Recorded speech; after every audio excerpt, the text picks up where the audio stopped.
Your time has come. You've kicked the bucket, cashed in your chips.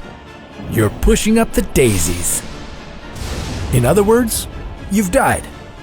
Sorry about your loss. Luckily for you, we here at What If are here to guide you through the great beyond. How would you handle dying? What would happen to your body? And what's on the other side? This is What If, and here's what would happen if you died. So, bad news, Mr. Grim Reaper has shown up at your door. It's a Mr. Death or something. He's come about the reaping? How the heck are you even supposed to process this? In 1969, psychiatrist Elizabeth Kubler-Ross conceptualized 5 stages of dealing with death, a roadmap we still use today. The stages are denial, anger, bargaining, depression, and finally, acceptance. But before the Grim Reaper drags you off, let's make absolutely sure you're dead. In 1968, a Harvard panel outlined the criteria for what constitutes an individual being dead. These can be divided into 2 major groups.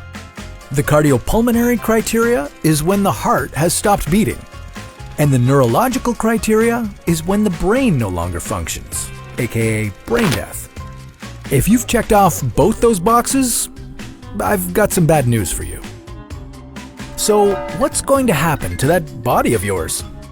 Well, before you've checked off both of those criteria, it's a gradual, physical process that varies in each individual.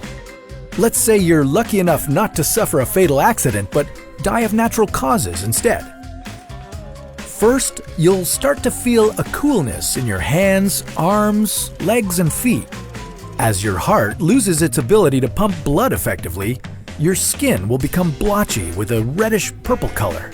This is called mottling. You'll be sleeping a lot more and will start to become uncommunicative and unresponsive. Day-to-day details will slip. You might not know the day or month or even where you are.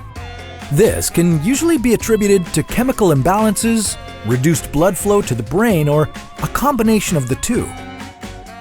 You'll stop eating and drinking as the time approaches, with the theory being that the human body naturally conserves energy for the process of dying. Around this time, you might start to see some unexplainable things, bright lights, deceased loved ones, but what exactly are you seeing? What is life after death? Researchers have documented cases of people who survived being medically dead, and they all had similar experiences. They experienced things like a feeling of peace, visions of bright lights and benevolent figures, and a relief from physical pain. But are these just hallucinations? Studies at Melbourne's St. Vincent's Hospital show these visions can help an individual die more peacefully, and that they are a means of self-comfort. Is this our body trying to make the experience a little more pleasant? What about documented cases of patients dying on an operating table and claiming to have witnessed the afterlife? These patients were able to provide details of the activity in the room during their time away and said they floated above the table or just hung out in a corner, taking in the show. In a 2008 study, 42% of cardiac arrest survivors claimed that they had some level of awareness as they were being resuscitated. These survivors said they felt that time was speeding up or slowing down.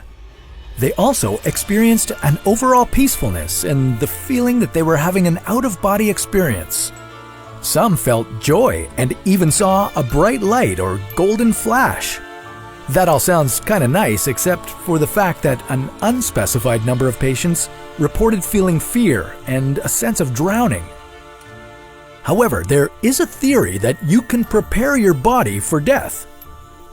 A University of Wisconsin study theorizes that in a process called tukdam, some monks die, yet no physical decomposition begins for more than a week. This has led to studies on the neuroscience of meditation.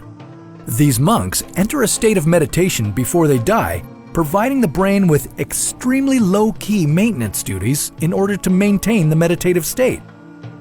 How would the Western perspective of death change if people had a pre-death ritual where they would use decades of meditative training to get into the zone before dying? Let's face it, we're all going to die, and judging by various accounts and studies, the experience will be different for each and every one of us. As for what lies beyond the veil, it's still a mystery. At this point, dying sounds like it would be an experience, to say the least. But what if you missed the dead man's party? What if everyone else died except you? What would life be like if you were the last human on Earth? Well, that's a story for another What If.